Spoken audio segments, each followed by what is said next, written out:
Slipknot officially with your boy Eloy Casagrande, very badass. I mean, we all knew, but you know, another drummer's standpoint and like musician standpoint, watching Eloy rip with them and like play like classic songs, just it hits different, dude. It was insane.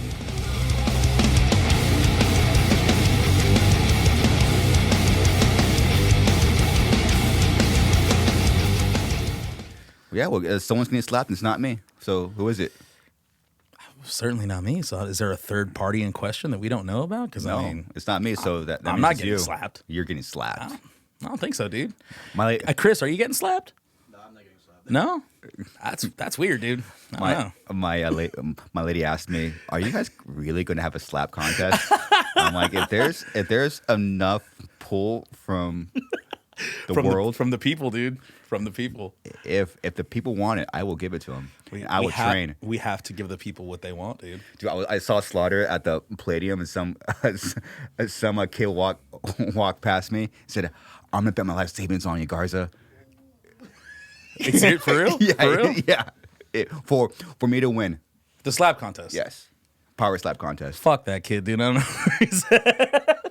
And I said, "Don't do that. Bet half of it, and bet on me because I'm training." And then I showed him how I'm training. I was like, I'm training. I gave him like a wide. I gave him like a preview of my range.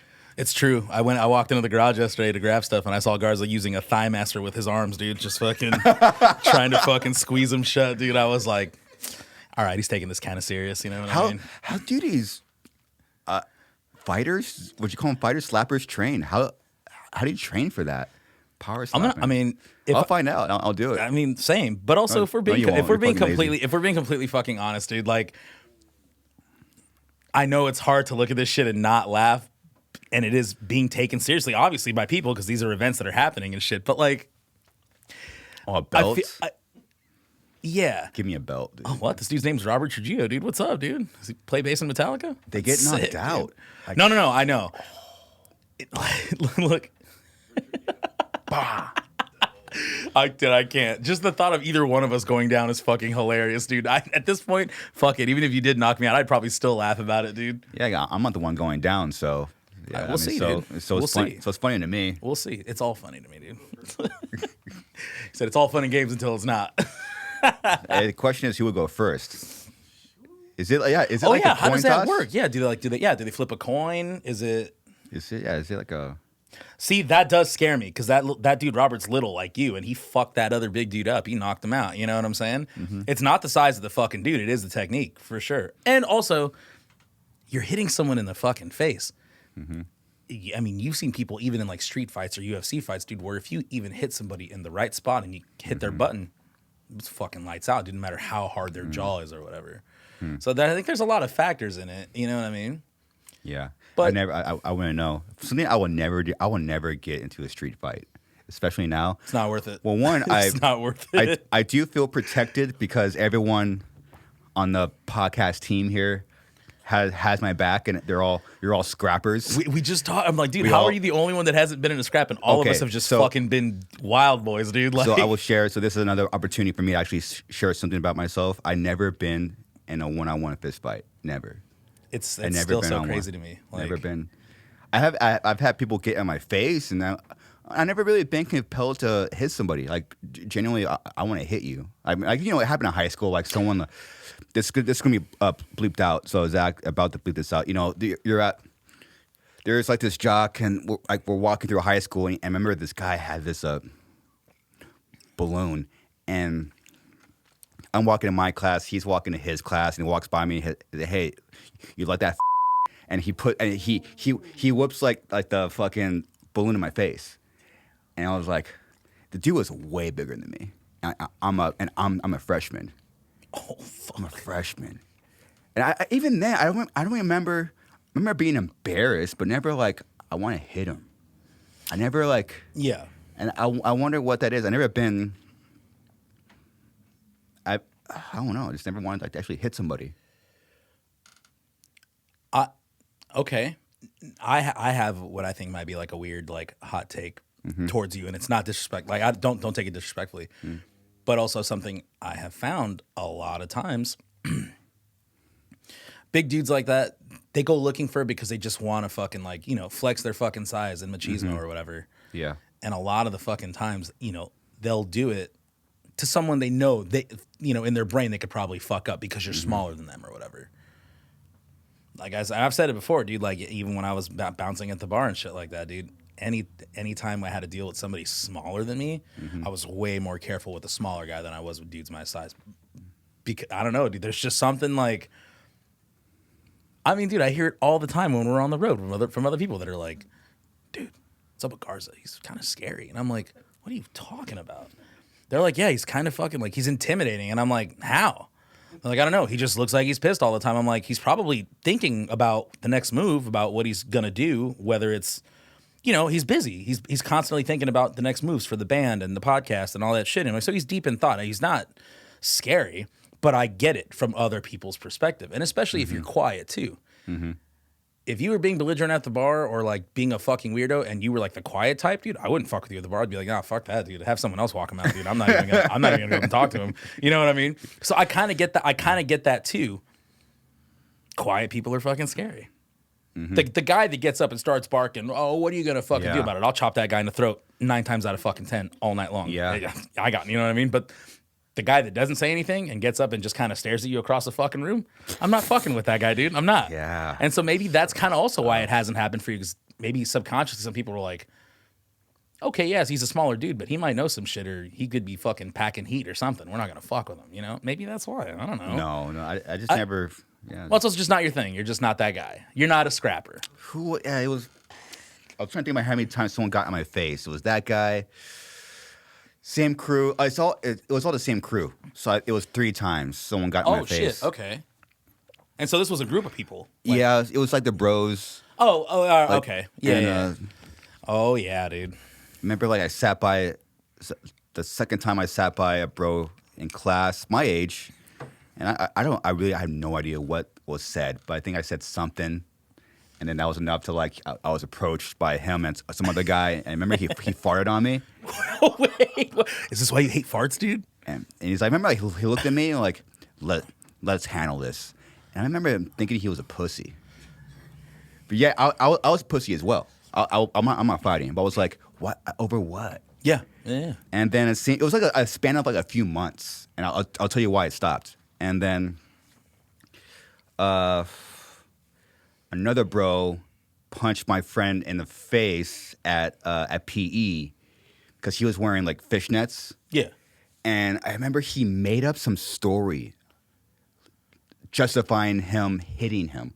Like he claimed that my friend was talking shit to a special needs person, which didn't happen.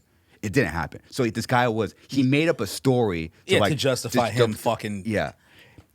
And then he got in my face. He's like, you think I'm afraid? Now looking back, he was probably really afraid. He's probably really fucking scared. Yeah, dude. and that was 3 times, and then it all kind of came to head where, there's like people in high school that are known to fight. Like these are like the fighters. The fighters, yeah. Okay, so one of them, you met David Ingram. Yes. Yeah. Yeah. He's one of my best friends in high school. He's very tall. Yeah. He ended up joining the army, and he came home safe. A guy I wouldn't fuck with. And he got jumped in the locker room during PE. This coward that's known to be tough, and he waited till David was putting on his pants. And supposedly this guy was so fucking tough, but somewhere deep down he knew I need to get this guy off guard because if not, he's gonna beat the fucking shit out of you. He's gonna get, and that's what happened. David fucking beat the fuck out of him. He's a scary guy, dude. Like he is. He's nice, but I mean, like, and then that's not a dude I would fuck with. No. And then after that, I stopped getting punked throughout my whole high school. It was freshman year, that little kind of period where like the bros were talking shit, like the new middle kids, and then hazing people and shit. With the hazing, and then after that, it stopped. Yeah, damn, dude. Because I never found myself having to. Fuck. And I remember lying to people that saying that I got into fights. Yeah. for street cred. Okay. Yeah. Well, you're a young kid. You just talk gibberish. Yeah, of course. Of course. We were all there one time, dude. You're just talking, and it's just like things are just coming out. You're like, why did I say that?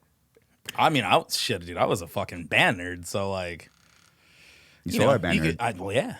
Mm-hmm. You know, and yeah. Well, I mean, you can imagine how that went. It wasn't awful. I definitely got picked on a lot. Mm-hmm. But funny enough, though, like, my thing was, I mean, dude, from like,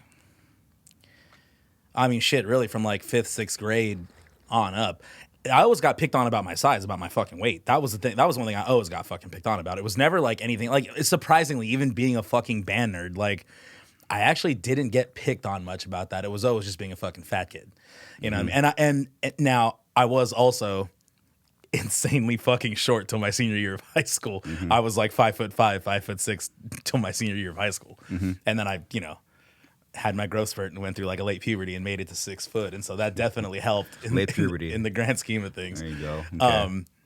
But fucking, yeah. And I didn't start getting in fights until after high school. Like, not that people didn't piss me off in school. I think I just knew in high school that, well, I wasn't like a strong dude. I was a fucking short fat kid. I'm like, dude, some of these dudes would beat the fucking brakes off me. You know what I mean?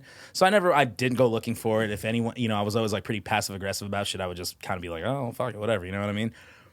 And then after that, like, I'll admit it, I had that growth spurt and made it to fucking 6 foot and like started like filling out and shit and getting fucking big.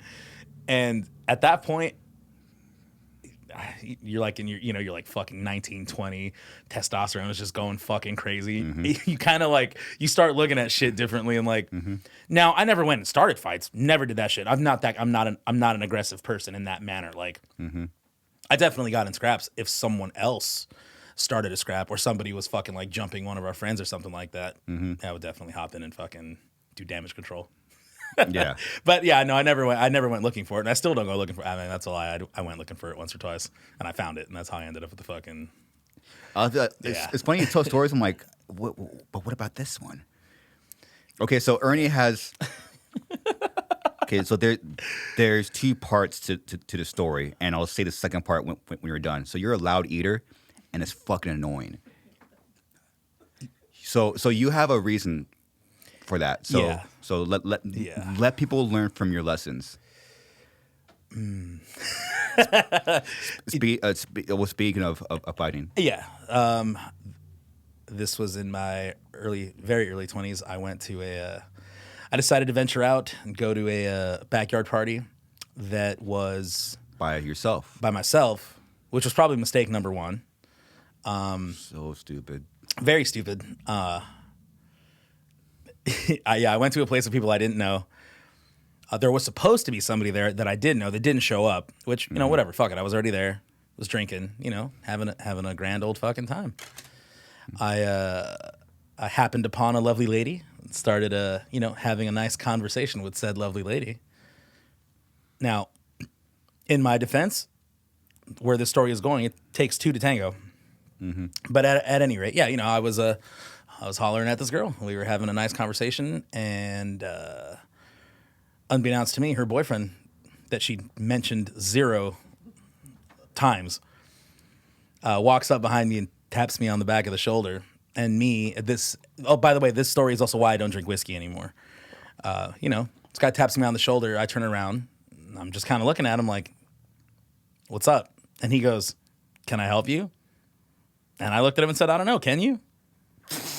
And you can kind of tell where it went from there, dude. Yeah. He wasn't real fucking stoked about the response I gave him, and threw a fucking wild haymaker at me. He kind of grazed the side of my ear, and so we started fucking, we were scrapping right in the middle of the fucking backyard. And he was throwing wild haymakers. He threw like a left punch at me. I ducked it, grabbed him by his fucking t-shirt collar, and I headbutted him. Nice. I headbutted him so fucking hard that when I came down, I felt his nose like splat on my fucking forehead.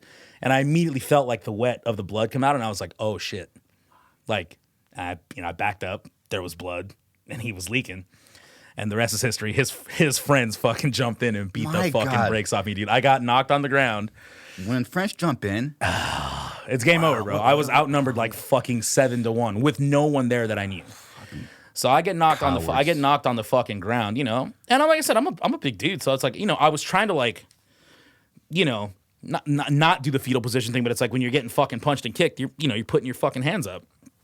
I caught a quick moment to be like, fuck it, I need to push myself off the ground. I put my fucking hands down, and when I put my hands down to like push myself off the ground, I looked to my left, and the last thing I saw was just a fucking Doc Martin, dude, and it just fucking went boop right to the side of my fucking jaw, right here.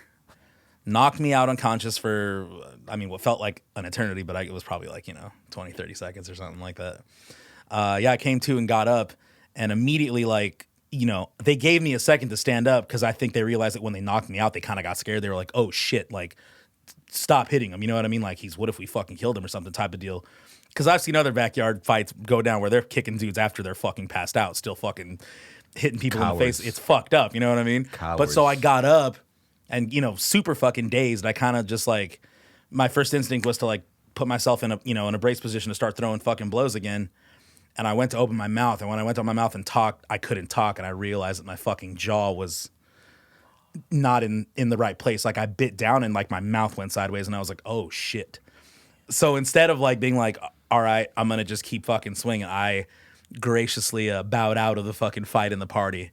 I got in my car very panicked, and unfortunately because the adrenaline was kicking, I wasn't in pain. But I looked in the mirror and realized I was like, fuck, my shit's fucked up. I can't go to the hospital like this. You know what I mean? Like I got no insurance. They're gonna ask me what happened. As a young man, I was just like, I'm just not gonna do that shit. So I drove home, dude, parked in the driveway of the fucking house, and I literally popped my jaw back into place by myself. And I felt every ounce of that. It was the fucking worst thing ever. But it healed on its own. I never went to the doctor, but it did leave this really loud, permanent click that, and if I have to chewing food, anything harder than like, I mean, even like certain sandwiches, if it's like a thick piece of bread or something like that, and I have to open my mouth kind of wide, it clicked. And here, in fact, you could let me see if the mic will pick it up. Yeah. So it does that now permanently. Doesn't hurt, doesn't cause me any discomfort, doesn't fucking come out of place or anything like that. It just has that click in it. But I didn't really notice it for years until a girlfriend pointed it out to me. A girlfriend was like, we were at dinner and she made a fucking face, and I'm just like what? And she's just like, that's really annoying. And I thought, like, what the fuck? I was wondering if like a woman told you. Oh, you know exactly who pointed it out to me. And I was just like what? And she was just like, that click. Whenever I need music gear, I always go to sweetwater.com. If it's mics, headphones, or studio and recording gear, Sweetwater has you covered. Next time you need any music gear, support the podcast by using the link in the description and comment section below. And it all just came rushing back. I was like, oh shit, like, can you hear that? She goes, yeah, it's loud as hell. And I was like, oh fuck, did I been chewing like that for 15 fucking years or something like that, not knowing that the click is that loud or that you could hear it? I just always thought, I'm like, oh, I can hear it because it's in my head. It's attached to my, you know what I mean? Yeah, but apparently everyone else could hear it too. And I was just like, fuck, dude. So now I'm like over self-conscious now when we go out to eat or something, or I'm eating around people. I try to like chew without opening my jaw so wide. Because if I don't open my mouth wide, it doesn't click all the time. But now I'm so self-aware about it and so self-conscious about it that when we go eat somewhere, I'm just like, fuck, or I'll try to chew on this side, or like, order a fucking salad and soup so I don't gotta chew super tough. Like, so it's helping me in two ways, less calories, less shit to eat, and I don't gotta chew super loud and hard. Like, okay, so yes, moral of the story is you want to hear the real side of the story? Okay, so obviously that happened. So obviously there's a clicking noise. There's other noises involved with eating, and it's because you have an unhealthy relationship with food, and the way you eat food is fucking disgusting. Yeah. So okay, so you can't you can't blame it all on the fight. I understand, but there's also the other factor when you eat is like this guy is. I thought I had a problem. This is another level of eating. But you are doing better. You know, I think the clicking it's about 30%. There's the other 70% of changes you have to make and all that shit too. Of you being a fucking pig, dude. Yeah, not anymore, dude. Not anymore. When was the last fight? What, like the last fight I got into? Mm-hmm. Oh shit.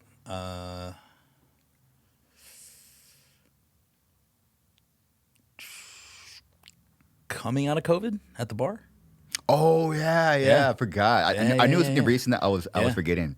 Yeah, that's what I'm saying. Like work related, but still, I mean, you know, your goal is not to get into a fucking scrap. Obviously, at work, you want to eliminate that happening. But you know, the volatile nature of things. COVID was a weird time for everybody. People were definitely a lot rowdier, riled up, and angry. Being stuck inside for fucking 2 years would probably do that to you. Totally. So the kind of people you encountered as a fucking bar back and a security guard, like trying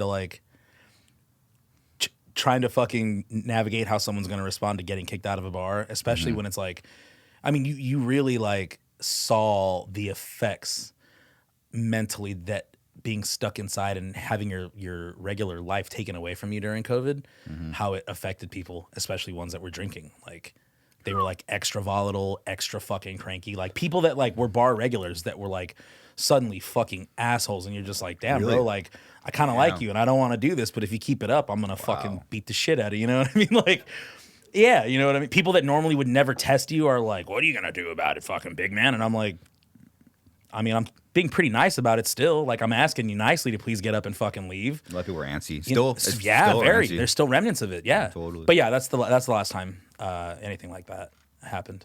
Yeah, I'm a fucking peaceful guy. Dude. I don't like that shit. I don't like fighting.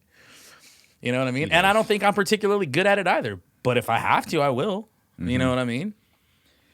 It's cool. My our whole team is a bunch of scrappers. It's sick. Except for Garza, dude. He's got nothing but a fucking security detail around him, dude. It feels like it now. Like, damn. Dude, if anybody ever stepped to Garza, it'd be fucking game over so fast. Somebody would just throw a fucking wild haymaker from behind homie's head and just knock him out. Chris, the camera guy, fucking scrapper. Zach the kid, Jay, they're all like you're all scrappers. Yeah. It's sick. But you notice we're all incredibly nice people too, though. Like, you know what I mean? I don't think that's any of our like personalities are like top of the agenda to be like, fuck yeah. You know what I mean? Like, it's just something that, you know, came along with it, and it's there if you need to. But like, I don't know. I also don't like the feeling of, you ever like, oh well, yeah, you've never been in a fight. No. Obviously, we were talking about this past 20 minutes, right? No, I know. Okay. The feeling you get after getting in a fight with someone or like an altercation is really gross. I don't like the way I feel afterwards, like because your adrenaline's pumping, but now there's nothing happening. It's not a good feeling. I don't like it. I get really like, I get emotional after a fight, like after fucking scrapping with somebody. It's weird. It's a really weird response. Like, you know what I mean? I don't even know if that makes fucking sense, but I think it is because like your fucking blood's flowing, your adrenaline's fucking, you know what I mean? And you're kind of feeling everything on like this heightened sense of like, I don't know. It's really like confusing to like try to fucking describe, but like. Yeah, I wonder if I go back and forth, man. I wish I got into just one fucking. But, well, look. In a few short weeks, you're gonna know what it's like, dude. You're gonna know what it's like to get the shit slapped out of you. and it goes and circles back around. Why? Yeah, I mean that's why I got into Muay Thai. I guess I just wanted to make up for lost time. It's not a good feeling not knowing anything. It's not a good feeling. So I recommend anyone getting into some kind of martial art. Yeah, you know. And actually, I did want to say that earlier when we first started the conversation. Like, to your credit, and I know most people again probably wouldn't guess it by looking at you, like just at first glance. You are fucking strong, dude. Like you were like really, like all like jokes aside, like just all due respect, like Garza's actually fucking strong, dude. Like, thank God the gym does something. And that's what even at that. I mean, and yeah, you did train, you did the UFC stuff, the Muay Thai and all that shit. Like you're strong, dude. Like I wouldn't arm wrestle you. You would for sure probably snap my shit back. Like I'm sure of it. That's the only reason I'm a little scared of him slapping me, dude, is I know Garza's pretty fucking strong. I got strong bones. You know what I mean? Yeah, dense, dude. I got a, got a lot of density from what I hear. there's a lot of things about me that are dense. Fucking relax, dude. Big and long. That's why I play guitar so good. I'm talking about my fingers, dude. What do you think I'm talking about? He was talking about his nipples, dude. Oh, wow. I'm sorry. You also fucking fed me that one real quick, too. Yeah. Yeah, well, thank God for Muay Thai. Took it for a couple years. I was 26 or 28. You know, it's nice to know. I wish I could throw an elbow right here. Some fucking drunk idiot. That shit's like, I feel like when you do that also, though, it's like playing certain songs you've been playing for years. I know, like, I bet it's muscle memory. I bet if you came down to it and you got put in a position where you had to fucking, fight or flight, I bet you would throw a fucking nasty roundhouse or an elbow, dude, and just fucking clean somebody's clock for sure, dude. I would cover my face and throw the most lethal elbow. But at least he knows. He's got a game plan. You know what I mean? I would cover my face and throw an elbow. Boom. That's exactly what I'll probably do. See what? Do that again. Look at his fucking elbow muscle, bro. Garza's buff, dude. Feels like a fucking donut, dude. It's just fucking stuck in there. A fucking donut. It's just fucking Oh my god, dude. I don't consider myself. I do everything because I'm the opposite. Like I read books that I feel like an idiot. I go to the gym because I feel like I'm weak. You know, it's just I do I do the opposite. You know. I'm okay. Maybe because of the way you're wording it, it seems that way. But I think that's why anybody. Well, okay, yeah, you're right. I guess you're right. Not everybody does it for those reasons, but I feel like those are. I don't like the way you'd word them, but sure, like I kind of feel the same way about certain things too. It's like, yeah, I'm going to the fucking gym and eating fucking less because I'm fat and I want to lose fucking weight and look better. You know what I mean? Yeah. But that's like, I don't know. You're like, oh, I read because I'm fucking dumb. It's like, I don't think that's a thing. Like, dude, I read a lot too, and I don't think it's because I'm dumb. I read because it's also because because I'm curious and I like to just expand my fucking already massive dome. Mm-hmm. Well, like the saying where like what is it? Like accept that you're weak or what's the saying? Accept that you're weak or admit that that you're weak or say that you're weak. You know that saying? Yeah, I think it's the dumbest fucking thing on the planet. I think it is too. It's just it makes sense if you do something about it. If you just say it, okay, I'm not gonna go to a fucking gym, but I'm not gonna say that. That's just throwing your hands up and admitting fucking defeat and being like, yeah, fuck it, whatever. I'm not gonna do anything about it. It's like that's different for sure. The most important part is literally the part after it. Okay, yeah, where you do something about it. Okay, I'm weak. Okay, I'm mentally weak, so I'm gonna fucking read or I'm gonna get blood flow to my fucking brain and go to gym or something. Like you can't just say I'm weak and then stop and then just lie down, dude. Like that is showing that you're just like, okay, cool, yeah, I'm content with just fucking lying down and dying here, and it's like, which it kind of sucks. That's an unfortunate reality for some people that just don't want any better for themselves. And I think at a certain point in everyone's life, we've maybe all experienced that to some degree, some sort of like complacency or being fucking just okay, like with where you're at in life, and not that you shouldn't be okay with where you are in life and stuff, but if you're at a point in your life where there's massive room for improvement and you can move forward and upward and do greater things, like you should absolutely take the fucking advantage of the fact that you're able to. Because then there's, there really is always like the other side of the fucking coin, dude. Like think about the people that don't have the opportunities to do that are, physically impaired, mentally impaired, or, something where it's like, dude, those people, they'll never get the chance in life to do that. And that's something fucking crazy. And again, something that, I've learned over the last 2 months and all that stuff too. It's like, dude, if you are able-bodied, man, and you have the opportunities available to you, there's no fucking reason you shouldn't be doing them. Like, especially if it's something that's going to fucking improve your quality of life and improve who you are as a fucking person, really make changes for the better and all that shit, dude. And all you have to do is physically get up and go do the work. There's no reason you shouldn't. Really. Like, You know what I mean? It's pretty wild. And thinking about the other side of the coin with people that would never be able to do that or that didn't get the chance to do it or whatever have you. It's like, damn, you know what I mean? Fuck, like. Yeah, that happens often. Like you'll have like a bad day and like shit, like shit's going wrong and like you're fucking pissed. And then I'll go to like the mall. Then I'll see someone in like a wheelchair. I'm like, dude, you're a fucking selfish piece of shit. I've muttered that shit to myself in the exact same It's like scenario. you're a dude. Like you shut the fuck up. You have no excuse. Yeah. You have no fucking excuse. Sometimes you gotta tell your brain to shut the fuck up, dude. Yeah. Like stop Yeah. stop being selfish. Because we're wired. We're human. Humans are narcissistic and selfish beings, dude. You gotta like kind of stop your brain from just.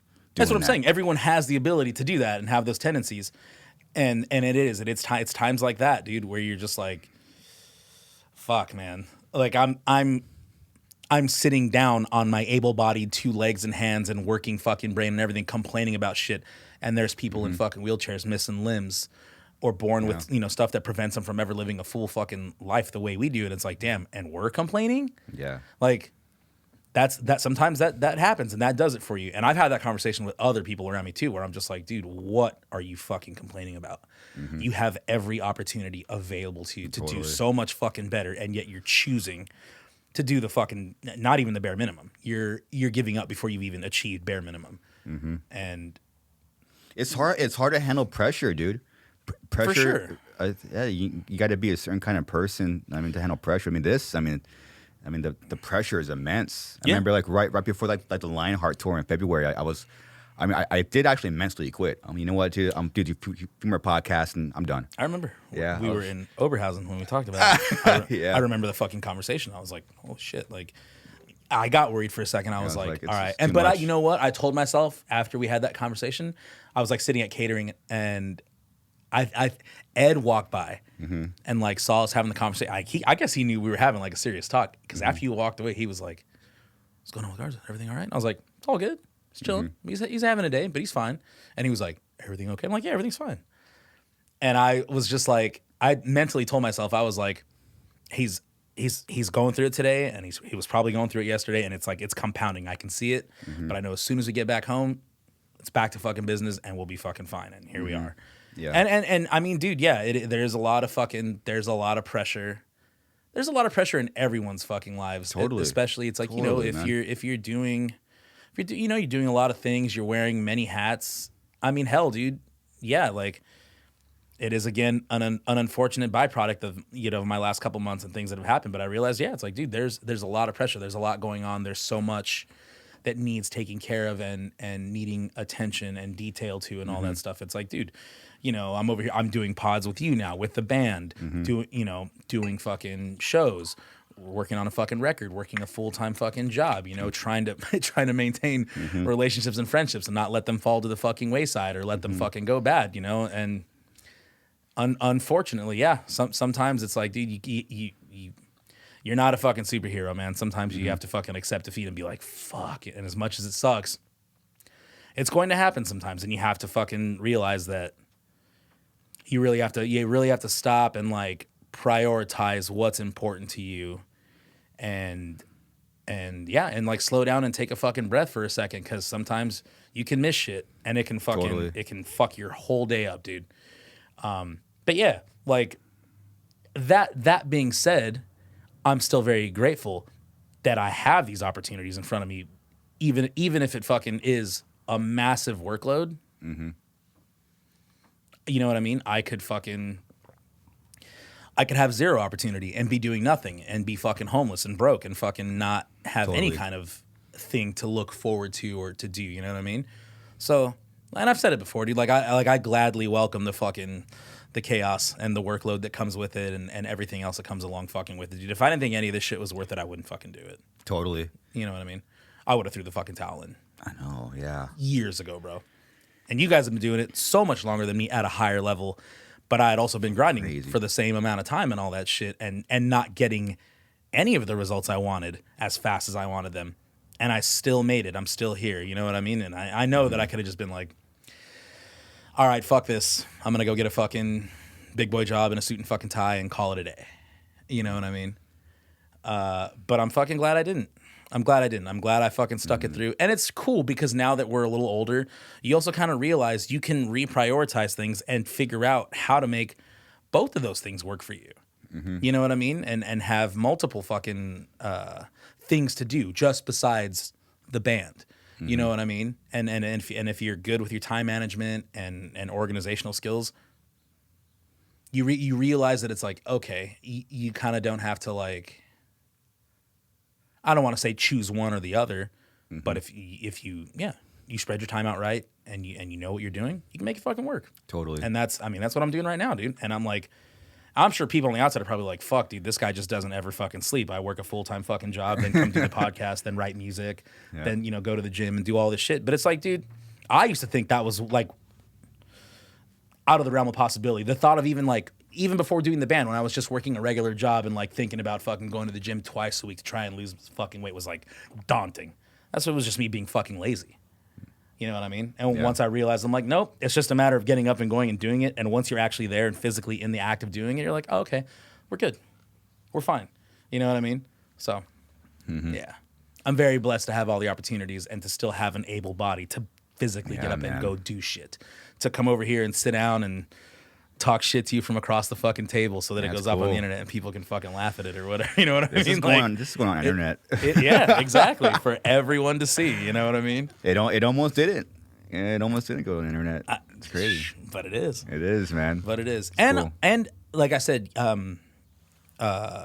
yesterday I was telling you off the air or whatever, like I had that person message me and be like, hey, thank you so much for that episode that just went up. Like, it's really cool to see you be a vulnerable person and be that open and shit like that. And I'm like, yeah, of course. You know what I mean? You kind of also don't think there in the moment how your conversation with someone can affect someone else. You know, a stranger on the internet who saw this and was like, oh shit, you know what? Hey, I'm going through something similar. Now I don't feel so alone.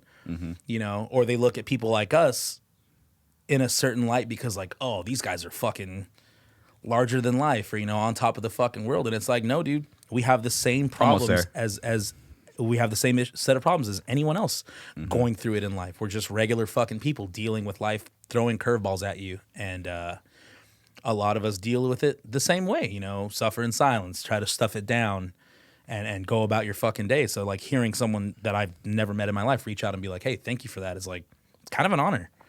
I'm like, yeah, like thank you for even fucking, getting this far into the episode to even catch what we were putting down and shit like that. Like that's very cool to me. And I sent them a nice message back and I was like, yeah, dude, hey, of course, anytime, like there's plenty more to come, dude. Like, it's cool. I like that. Well, there's more coming. That's my personal goal is to make you cry. That's I mean, like I said, that last episode was, I mean, I had to pause a couple times because I was like, I could feel the lump in my throat. I'm like, give me like 3 more solo episodes with you, and that's it. Unfortunately, probably won't be up for a while. May's looking pretty good as far as people in town. Oh yeah, it's looking to be fucking crazy. It'll give me some time to get it together even better, dude, so that you can't break me. I'm just kidding. No, I will. No, I'm just kidding. No, I will. Totally. Oh, no. I mean, listen, dude. No, full fucking disclosure, I have no problem admitting it, dude. I have probably fucking broken down and cried more times in the last 2 months than I have in my entire fucking life, dude. And that's that's not even an exaggeration, dude. Like, yeah, it's brutal. It's brutal. But honestly, it's also very like, I said it last night. It's like cathartic, dude. Just fucking getting it out, man. Like truly releasing that shit out of your body and your heart and your mind and just getting it out and being like, fuck, dude, I don't want it anymore. It needs to go. And nothing like a good cry. Yeah, that shit'll definitely change up your fucking day. Even when you weren't looking for it and it just happens, you're like, fuck. You know what I mean? Like, it's true. But sometimes it does. It needs to happen. And honestly, I think again, a lot of what has been relayed to me and taught to me in therapy sessions, it's like a lot of the times that feeling and then like having the fucking like the crazy emotional fucking cry after the fact is your body letting it go, dude. It's its way of releasing it out, dude. It has to get out somehow. And a lot of the times that's how it shows itself. And, you know, it's as funny and not funny as this is going to sound to some fucking people, dude. My therapist was like, that is one of the healthiest ways of dealing with it. She goes, because, you know, there's the alternative. There are people that do exactly the things you do. Don't cry about it. Stuff it down for years and years and years. Then they go out and get a gun and shoot up a fucking school. Or, you know what I mean? Deal with it that way. Yeah, that's crazy. And that's fucking scary, dude. That's so scary to think about, that there are people that have a set of the same issues that would fucking choose to be like, I'm going to go harm other people. It's crazy. Which is terrifying. And I know that in my heart, I obviously wouldn't never do something like that because I mean, even like I said, at my lowest of low, you know, with this, you know, this fucking form of rock bottom that I fucking hit recently, that was never a thought in my mind. But it's just like, you know, feeling so strongly, can lead people to doing really fucking off the wall crazy shit. And for me, it was just, you know, getting a lot of tears out, a lot of screaming into pillows, a lot of long showers, a lot of long walks. You know what I mean? But all that shit is so much fucking healthier than like picking up a gun and mowing fucking somebody down because of issues that you didn't fucking work on or get resolved when you have the opportunities available to you to do them. You know what I mean? So it's like, yeah, I'm not afraid to admit that shit, dude. I've been a fucking crybaby the last 2 months. Good. But I mean, look, I know you'll vouch for me, dude.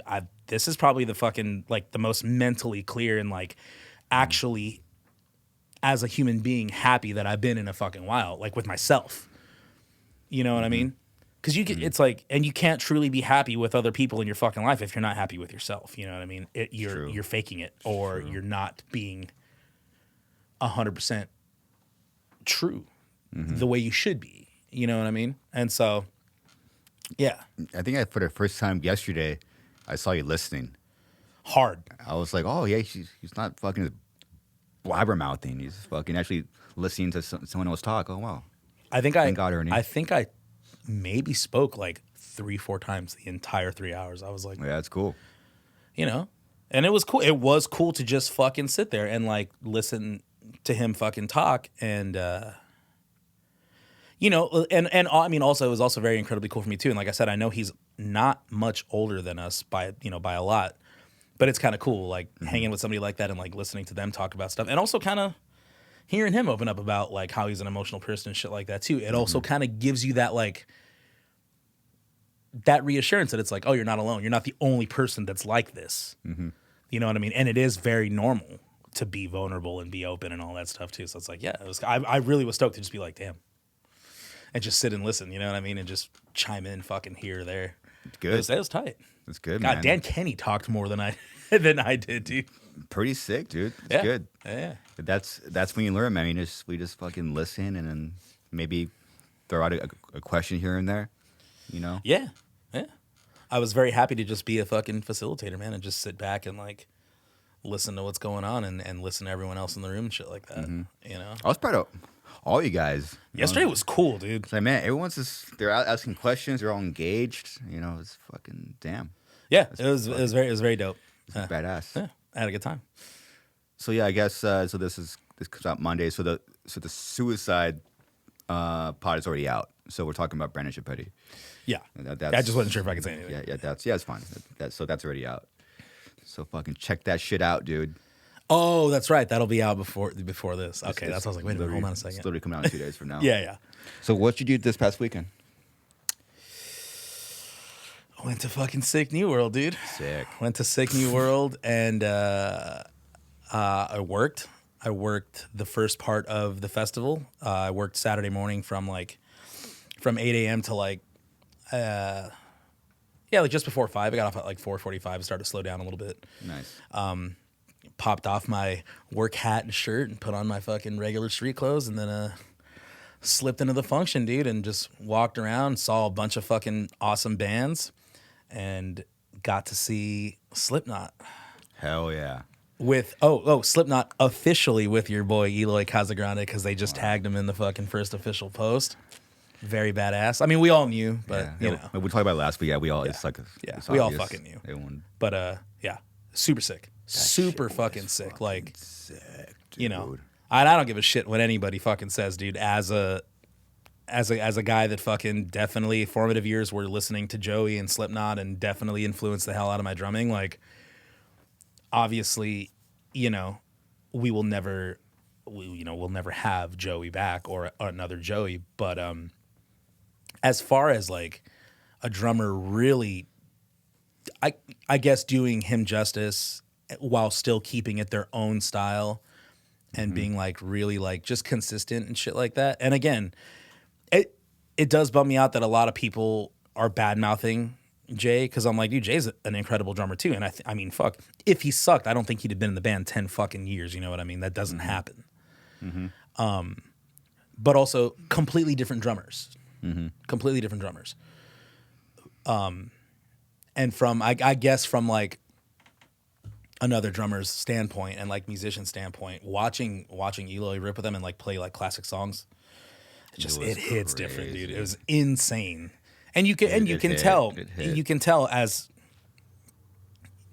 watching the entire band play as a unit that everyone else is also in a fucking way different headspace. Like, they look like a unit. They look like a unit. That's cool. And they sound great. They look great. They really look like they're fucking like having a blast on stage again, dude. Like, it was all gas, no brakes, dude. For their set, I was just like, fuck. Everything sounded incredible. Yeah, insane. Even Corey was like, what the fuck? Where'd that come from? It was sick. He sounds crazy good. Like, just wait another couple weeks till they start fucking doing more shows, and you start seeing the comments. They're gonna be like, oh, Corey's on fucking backtracks, dude. Those are fucking backtrack fucking. Well, there'll be some fucking dickhead that will. You know there will. There has to be. Yeah. I mean, they're already doing the fucking whole Eloy on a click track debate thing, dude, and it's like, he's not on a fucking click, dude. Like, can confirm, me and your boy Mike Terry hung out with Sankus, and he was giving us the fucking lowdown. They're raw dogging it. They're just that sick, and Eloy's that competent and crazy of a drummer. Last week, he's literally one of the best drummers on this fucking rock, dude. He's goated. I mean, you can't. He's goated. Some people just can't be fucked with. No. And like I said, when you get to a level like that, you're gonna have a lot of fucking haters. You know what I mean? Oh, and especially in a band like Slipknot, which is like so fucking polarizing right now, because people are like, these guys are just gonna fucking fire him in a few years, and it's just like, dude, that shit always bums me out, because it's like, bro, bands change lineups all the fucking time. It's a tale as old as time. Like, if you're not Seven Dust, dude, it's just yeah, things fucking happen, dude. Seven Dust is literally like a freak fucking band. Yeah. They have all the OGs. It's a freak. You're talking about when you get older, people fucking die, or people just grow up. Yeah. It is so. This band has experienced it. Slipknot has fucking experienced it. But when you're a fucking band with fans like that, it's almost inevitable. There's gonna be some fucking person that's just gonna be like, well, this sucks. My favorite person in the band is gone, so this band should change its fucking name. And it's like, what about the other 3,700 bands that have all changed fucking original members that still kept the same name? You know what I mean? Like, it's hilarious to me. Like, dude, is there a fucking deathcore band that has an OG lineup still? I'm even just out the gate, gun to a head, I'm gonna say no. I don't think there is. I really don't think there is. And there are people that'll just sit around and talk shit and be like, oh, you know, and it's like a band like Slipknot. There's 9 fucking people in that fucking band, dude. You know how hard that has to be to keep 9 people together, let alone with that kind of pressure and career. Like, impossible. Yeah, sounds like a fucking nightmare is what it sounds like. Well, it's just bizarre. People that aren't in bands talk about people that are in bands, and it's always those people. Dude, like the dynamic is so difficult that even, dude, I own the band, and even I barely know what the fuck's going on, dude. It's so hard to navigate other personalities, dude, and to do it in like a healthy way, dude. It's almost impossible. I straight up tell everyone that has that kind of opinion, I'm like, hey, until you've been in a long-term relationship with 5 or 6 other fucking people, you have zero say in any of this. It is, because that is what it is. That is what it is. You're in a fucking marriage, in a relationship with 5 other dudes, 6 other dudes, and you're navigating 6 other people's personalities and quirks and, ups and downs every day. And when you live with somebody every day on tour for months on end, weeks on end, whatever have you, the first thing you start doing as a human being is you start nitpicking shit. You start almost immediately realizing how to press somebody's fucking buttons, what makes them tick. It really is like being in a fucking relationship, you know? You got your girl at home who's like, she knows how to poke your fucking buttons if she wants to get a rise out of you. It's the same thing.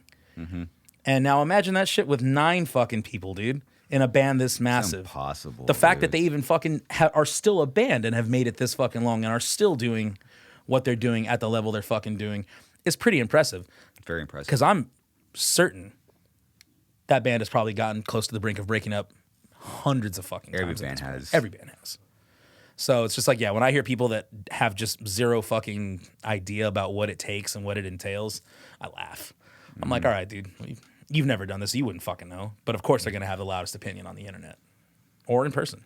Ernie definitely reads the comments like a fucking idiot. I do. It's so fucking stupid. It's entertaining, dude. Good luck. Good luck, man. I also just don't let it affect me. I read it for entertainment purposes and laugh at some of the shit people say. I'm just like this is what you did with your day? No, you read it for a little bit of ego too. You could have went outside and touched grass. Do people like me? Nope. Dude, I don't. I care. barely like you. Exactly. I don't care anymore, dude. I don't fucking care anymore, dude. Deal with you, dude. Listen, I'm here whether those people want me to or not. I don't give a fuck. I'm not going anywhere, dude. Unless Garza fires me, dude. Like, I mean, obviously, I mean, we always like talk shit. Okay, like the comments are like it's fucking stupid, but there is a lot of positive out there. But I remember like being like a kid, like I thought it was like people talk about it amongst like bands and fans. Oh, it's like a big joke. It's all like, no one's serious. I'm also okay if, when SS like came up and like it's so bizarre. You're just playing an instrument, and you look up and there's opinions. Like you don't really do it for that. So I thought this was a big joke. Like all like the websites, which I won't name. I don't want to give them any credit. I'm aware. So okay, I thought like at the comment section and that community, I thought it was like a big like joke. So okay, cool. I mean, it's just not serious. But then when shit gets real, I was like, oh, this isn't a joke. No, these people are serious. Like once like obviously you guys everyone knows what I'm talking about. When something tragic happens and then the comments are still there, I was like, oh, this isn't what people said it was. It's not trolling. It's not funny. It's not so this is. These are shitty people that exist for the sole purpose of being shitty people. Say that I'm done reading any even for like the positive. It's just unfortunately the only way to make it work is just to step away. That's just the only. You remove yourself from it and just press forward, like, you know what I mean? Because no matter what you do, positive or negative or mindful or whatever, there's always going to be somebody negative saying something fucking disrespectful or shitty. Because that's just, that's just how some fucking people are, dude. And it does make me feel bad. Those are probably some of the most miserable fucking people on the planet, dude. And it's like, even those people, I don't wish them ill will anymore. I'm just like, hey, dude, get some fucking help, man. I hope one day that you're happy. Like, genuinely fucking happy, man. And that those people can fucking get up out of their basement or wherever they're dwelling and look at themselves in the fucking mirror and be like, man, I need to make a change. I should quit being a shitty person. You know what I mean? Yeah, it's the same. Yeah, you probably do that too. He's a motherfucker, I swear to God. I'm just kidding. I know you are. But yeah, but also same thing.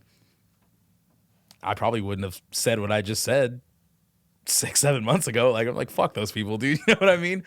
But it's just like, you get to a point in your fucking life where you kind of start coming full circle and understanding that there are some people that'll truly never change their ways. That'll just be that way the rest of their fucking lives, and they're okay with fucking dying that way.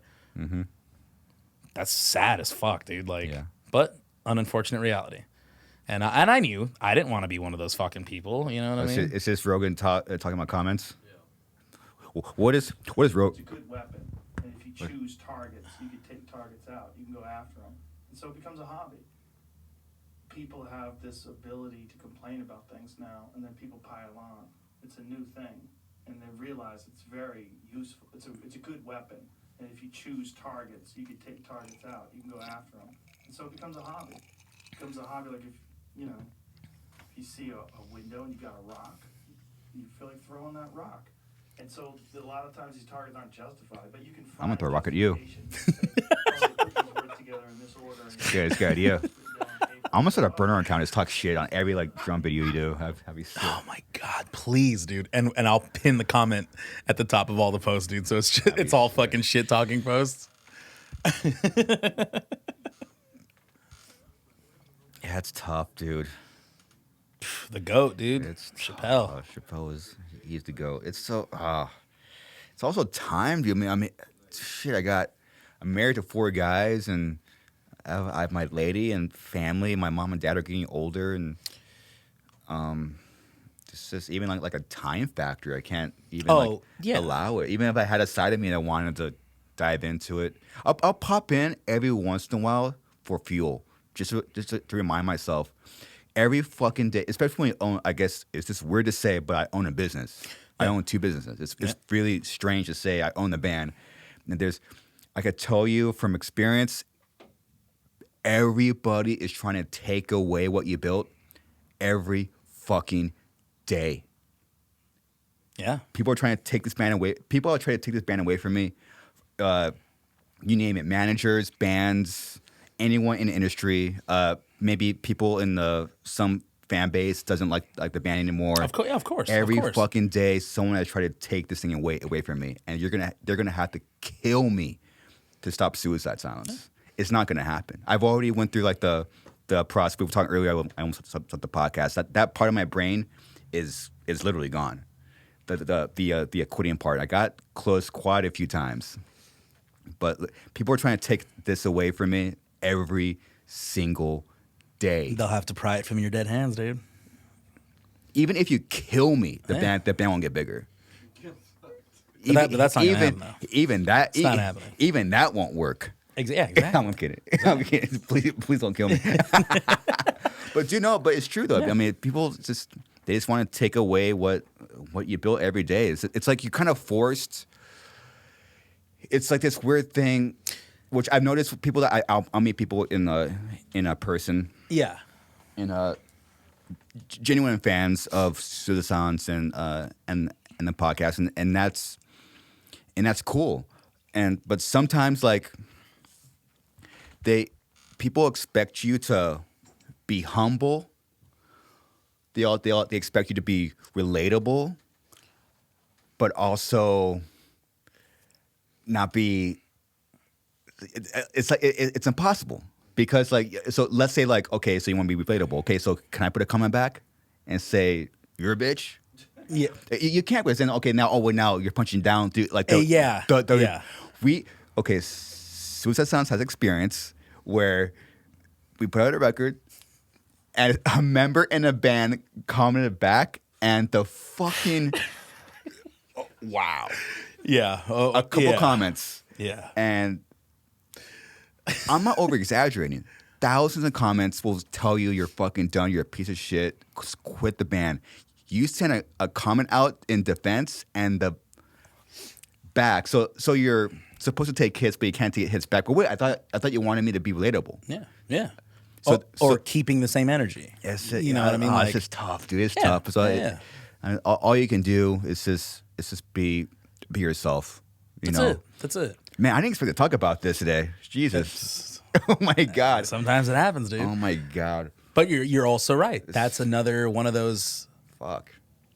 I don't want to say like unfortunate byproducts of doing what we do, but it kind of is. It's like it's okay for someone else to do it that's not in our position, but the moment we turn around and give an emotional human response, it's like, oh, now you're punching down. Why the fuck would you say that? It's like you literally just fucking badmouth all of my hard work and fucking drive and determination. But the moment I even give you a mild punch back, now I'm the fucking asshole. Mm-hmm. And I think a lot of people live to do that to other people because they want you to fucking take the bait and drink the fucking Kool-Aid and then be like, look at this fucking guy. You know what I mean? Like, I'll be honest. I fucking punch sideways, I punch up, and I punch down.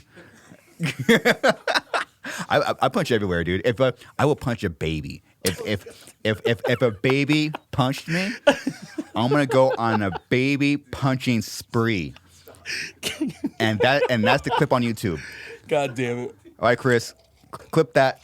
We already Zach, clip it. Jay, clip it, dude. That's gonna be the title of this episode, dude. Fucking punching babies, dude. That's gonna be the clip on TikTok, dude. Baby punching spree. Oh my god, dude. That's definitely the fucking TikTok YouTube clip for sure. I did rip that off from a comedian. Who? Can you guess? There's only one comedian that said, "I'm gonna go on a baby punching spree." It's got to be Burr. No. No. Damn, I thought for sure that's a Bill Burr thing, dude. Like, Dane Cook. Oh wow. I forgot what special was. Was it Vicious Circle? I mean, an older one for sure, right? Like, dude, what if? Yeah, there you go. Because he's talking about a sound that he doesn't like. That is an old one. He's talking about a sound. Sounds in this world that when you hear them, they make you react in different ways. There are certain sounds that when it floats This is it. in your eardrum, and it goes I was a fan of Dane Cook, man. He was sick. I think he was funny. located near your limbic system.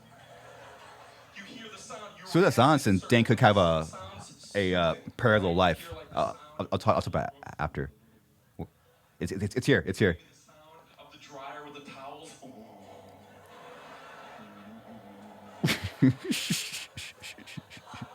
Let's go. That's a horrible impersonation of. I know. I'm not. Don't bullshit me. That was bad. Is that a bull? That's the best I can do. Probably under 5 seconds. Yeah. Oh, right there. That's got to be it right there. For whatever reason, just the way it hits you, it makes you want to punch a baby. Yep. It makes you want to punch a baby. That was funny, dude.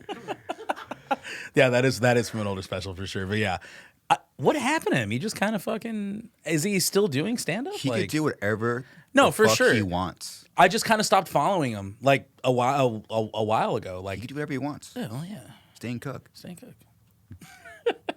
I You can do whatever you want, dude. You're Chris Garza. I appreciate that. Almost there. Almost there.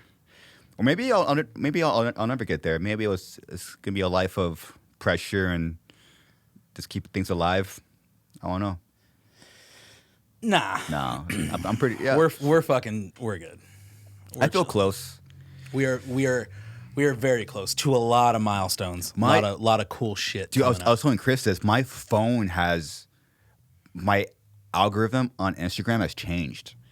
It's so crazy. Like if you switch your mindset, my algorithm on Instagram changed. Yeah. I started getting fed quotes. Say what you want about Trump. He has pretty cool ones. I mean, you name it. Dude, everybody was like, "Fuck Trump, Goggins." Like anyone that had a really cool quote. Yeah. I was like, just let a simple switch. Okay, I'm done with the whole quitting thing. I'm just done. Yeah. And like everything is started like, it is true. It's just your ability to handle pressure. It's all pressure, and can you handle the pressure? Yeah. That's all it is. And it's how you handle it that really makes the fucking difference. I just want to be 21 and just fucking have emotional breakdowns and be a fucking idiot. But I can't. You can't. It's too much online, dude. Yeah. It's too much. Too much sacrifice. Too much. That the family. Yeah. And you've already been through fucking too much and all that to go back and do it again. You know what I'm saying? Mm-hmm. Like I said, it's all a fucking growing learning experience, man. And if you're not learning from it, God help you, dude. Fucking like, you know what I mean? Because this shit don't get easier, dude. Not that life doesn't get easier. I mean, obviously, life. So, like I said, I was gonna throw curveballs at you, but if you didn't learn how to handle those curveballs along the fucking way, dude, it's gonna be rough. You know what I mean? So please recognize and listen to the signs and take everything as a learning experience and fucking be the best you can fucking be every day. Because, well, as corny as it sounds, dude, you only live once. You know, you get one shot at this shit, dude. Make it good. Don't fuck it up. You know what I mean? Yeah. Yeah. Just yeah. There's so many. It's not just your dream. It's because no one could do it. You can't do it alone. Like there's so many people in my family that is invested in suicide songs. My mom and dad, everything that they've Yeah. all the time and sacrifice they've done to make the band work. family, friends. Yeah, and they've probably fucking seen the wildest of the wild shit. They've been through it the all worst, with you too, dude. Yeah, They've seen the worst. It's just funny, like, it's not even you sometimes. Like, I'll see them reading comments. I'm like, oh no, and then you gotta have to explain to them. Oh, no, you don't. It's nothing. It's don't even. Yeah, don't pay it any mind. It's my family. It's like lady and future kids. I'm 38. I want to have a child by 40. Yeah. Oh, I mean, dude, it's affecting my cat. Like, dude, Yeah. dude, like the fucking dude. I'll say this a million times till we'll do a million podcasts. I'll keep saying this shit, but dude, we lost our money. We lost our fucking money when that record came out, and for whatever reason, and literally, like, my cat suffered. Like, I was feeding my cat garbage, and my cat almost died, and then I just took the little credit I had, and obviously he's still alive, and it could have been way worse. I'm like, damn, even like it's just even affected my fucking pets. It's true, dude. And then you really have to like stop and think about it at a certain point. It's unless it truly is just you that you're worried about, and you don't have people around you that are counting on you, or that, you know, in some sort of way, whether it's, you know, they're counting on you monetarily or physically or mentally or all three. You have to kind of realize that shit at a certain point too. It's like, you're not on your own anymore. There are people that count on you. There are people that, you know what I mean? Yeah. And it's the same. It's the same for all of us, you know, in a lot of ways. You know, yeah, you're right. And it does affect those around you. I mean, look at Leo now though, dude. He's chilling, making that podcast money. He's eating the creme de la creme fucking food, dude. Almost there. How old is Leo? He's 7, 8 years old. Looking better than he ever has, dude. Yeah. I love Leo. He's cool. Oh, he's great. Leo's like a cat's cat. You know, if that makes sense. Like, he's like a real fucking cat. Like, sometimes I'll walk in the house to go pee, like during rehearsal or whatever, and he'll be right there, you know, and he'll do that thing where like he walks over to you and like he'll kind of let you pet him for like 2 seconds, and then he's like, get the fuck off me. Like, all right, you know, that's enough. You know what I mean? I like cats like that, where they're just like, they're cool, but they're also like, all right, you know, like, you got snacks or something, bro? No, all right, get the fuck away from me. You know, like, he killed a bird yesterday. I was sick. oh, really? Yeah. Got himself that all natural snack. He was like, you know what? Dude. I'm craving fucking feathers today, dude. Dude, I'll do that. Like, just depending what day it is, I'll drink coffee. Sometimes I'll drink coffee outside and just let him out. I just like watching him be a cat. Just trying to kind of clear my head for the day ahead. Yeah. And I'll just watch him just be a cat. And it's like walk around and hunt and stuff. Like try to hunt. I'm like, oh, he won't catch a bird. Then I go back outside to check him on him. He has a bird in his fucking mouth. I'm like, oh shit. And then like I think I asked you, does he leave the crib? Like, will he go away from the house? He will. Yeah. If he knows, if he hops the fence, which I gotta keep an eye on him, but I'll let him roam the backyard. I have a That's what I'm saying. Like, backyard. I've gone over like during the day or whatever, and he's just like walking along the bricks, like in the backyard by the pool. I'm like, oh, okay, he's chilling. You know what I mean? I'll let him go in like the backyard, chill. But hopefully he can't leave. He can't leave the backyard. He'll fucking take off, huh? Yeah. Has he ever taken off and like a few times? Like for days? No. Oh, okay. So like he comes back. Yeah. Okay. Yeah, I find out the trick, because sometimes I find out, because he was getting into like the neighbor's yard. I'm like, how is he getting into the neighbor's yard? And then finally I saw him do it. Oh, he's hopping the fence. Holy shit! He found like a little like hill, and then that's high enough that he can get up on the. Oh shit! I saw him. Okay, I'll do. But I figured out how to get him back. Cause put out food. Yeah. Put out food in the back. I'll sit there, just read a book like a fucking loser. And eventually he'll just come. He'll just come back and let him be a cat. I don't know. What a fucking roller coaster. Right. Oh my God, dude. What the fuck's going on? And now we're, what's today, Tuesday?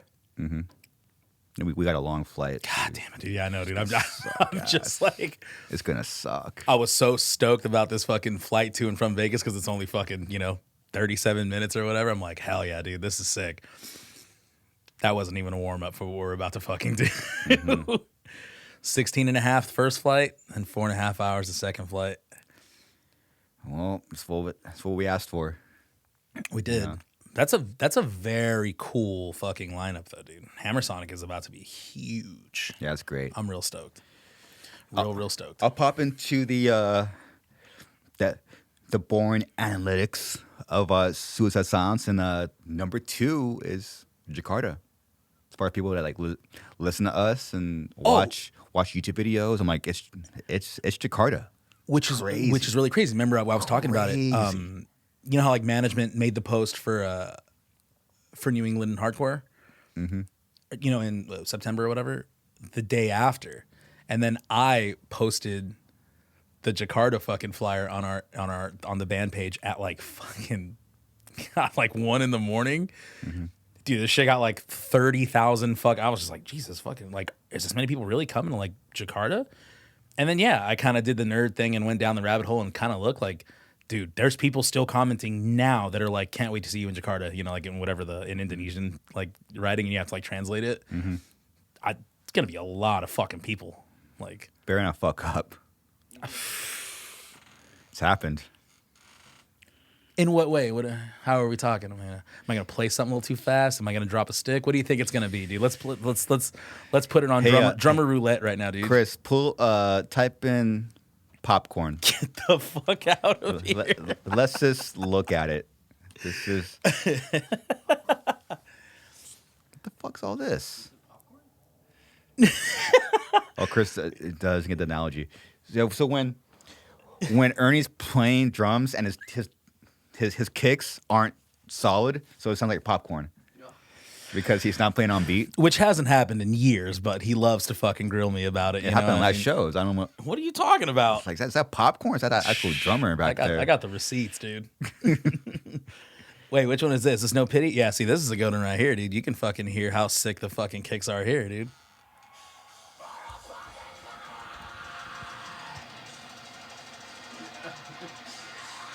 Not a single fucking popcorn, dude. Also with just 1 foot too, dude. Suck it. Okay, when drummers do the 1 foot thing, it's so stupid. Is it though? It's like, it's not. So that's why my legs are buff, dude. You're just trying to look cool doing that. Just trying to build that calf muscle, dude. I'm doing this 1 foot, dude. Yeah, I'm fucking cool. That's why Garza tries to downpick everything. He's hoping James Hetfield will notice him one fucking day, dude. But it's just never gonna happen, dude. Oh, he'll see. It's like, yeah, finally someone is gonna rival me. Dude, look at those calves, dude. How do you get calves? As guys, dude, it's tough to build up your calves. I know I've made this fucking joke forever and a day. And I actually took the joke from someone else years ago, but they were like, oh, dude, having trouble getting fucking calf muscles? Just get fat, dude. Carrying around your fucking body weight will give you calf muscles. But no. I mean, I've played drums my whole fucking life. I did marching band. I did fucking parade band, all that shit. Like, you know, on top of having been heavy set a good majority of my fucking life. And as funny as it sounds, it's like, yeah, it gave me fucking big calves. Like, you know what I mean? And honestly, I just kind of I like walking around. Like when we're on tour or whatever, like, oh, let's go walk this coffee shop or walk somewhere and go see something cool, whatever. Like, you know, I think it's a bit of everything, you know? Because I like really like, I'm not like the most well-versed dude at the fucking gym. Like, there's a lot of shit I don't do at the gym. You know what I mean? I've gotten on a leg press before just for my own personal, like, let me see how much I could put up on the fucking leg press. And oh my goodness. Admittedly, I did it because I wanted to see. I'd always seen these dudes like smaller than you put up like, you know, fucking 3 plates on each side on the leg press. I'm like, if they can do that shit, I could definitely fucking do that. You know what I mean? Like, I do that shit. And honestly, yeah, buff. like I can. But it's not something I go and fucking do all the time. I just, you know, got fortunate enough to get what they call, you know, drummer legs or whatever. And I play a lot of double kick. And my spring tension is very, very, very high and tight. And my beaters are pretty far back. So it requires a lot of fucking calf muscle and like weight to press my pedals down. Because there are people that sit on my kit and play my pedals that are like, holy shit. I mean, look. Wow. Okay, so if you're a guy... So let's say I want to build calf muscles. The only thing I gotta do is play drums really sloppy. Just get sick as fuck at drums, dude. Like how you do, right? So if I play drums like shit, dude. I could get really strong calves. That's it, dude. Is that the okay? Yeah. Okay. I mean, look, dude, the proof's in the pudding, bro. The fucking, I know they say the camera adds 10 pounds, dude, but I mean, you can't fake those fucking calves. Look at them shits, dude. Yeah, calves are so hard to build, dude. I do legs twice a week. It fucking sucks ass. Yeah. You have to.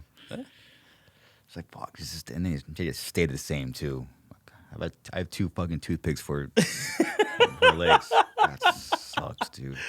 It fucking sucks. Man. No, actually, shout out. You know who has the fucking craziest calves, dude?